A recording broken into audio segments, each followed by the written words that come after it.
A reserva de lo que puede pensar don Beto Einstein, mi querido ingeniero que se dedica a recomendar libros, ¿cuál es el punto común entre ciencia y literatura?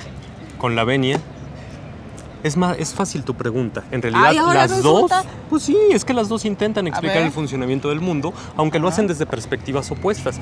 La ciencia está buscando esa partícula fundamental, el elemento más simple que permite explicar el todo. La literatura parte del punto contrario, es decir, de las relaciones humanas, del comportamiento humano, que es lo más complejo que hay, para explicar el resto de las cosas. Justo Jorge Wagensberg, en este libro, Yo, lo superfluo y el error, une a la literatura y a la ciencia. Las pone a trabajar juntitas aquí.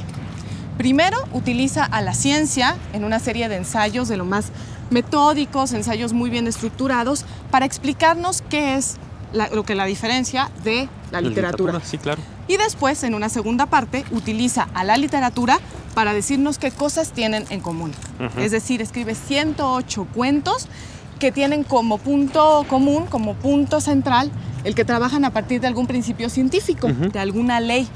Y entonces, aquí no es la historia, no son los personajes el pretexto para escribir estos cuentos, sino que el pretexto puede ser el principio de incertidumbre de Heisenberg, por ejemplo, para contarnos una historia de amor, o la tercera ley de Newton para platicarnos una historia que nos mate de risa o que nos haga morir de angustia.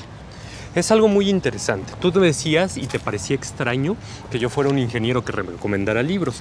Jorge... Nunca dije que fuera extraño. Bueno, pero como que lo dabas a entender. Bueno. Jorge Wagensberg es un científico que escribe cuentos, que hace literatura.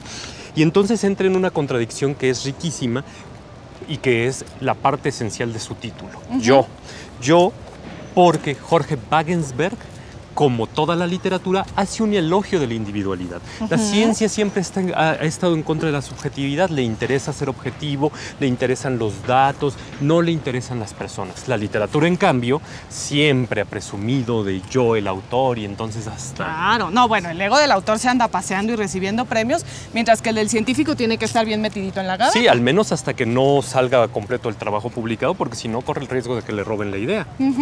Y la segunda parte del título, lo superfluo, tiene que ver con cómo la literatura puede extenderse, puede ornamentarse, mientras que la ciencia tiene que ser mucho más recatada, mucho más conservadora.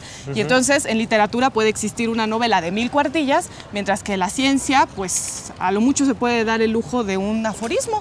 Claro, no hay aforismo más preciso y exacto que una fórmula científica, por ejemplo. Exacto. Y lo último, el error. La ciencia, toda su historia, ha intentado deshacerse del error. Y no ha podido del todo. Pues no. Porque un error lleva a otro descubrimiento y más y más y más. La literatura, en cambio, no es que lo privilegie. Sin embargo, se siente cómoda con el error porque sabe que un error de entrada es difícil de definir y en segundo lugar también puede servir como un instrumento que privilegia la belleza, a la estética. Bueno, digamos que la literatura es mucho más indulgente que la ciencia a ese respecto. Por supuesto. Mayra, tras haberlo leído, ¿cuál es el punto de encuentro entre la literatura y la ciencia? Yo creo que la ciencia y la literatura se tienen que ir a tomar un café y entonces la ciencia prestarle un poquito de su rigor. Por ejemplo. Para que no se nos deschonguen tanto los escritores y la literatura enseñarle cómo divertirse a la ciencia para que tampoco sean tan rígidos.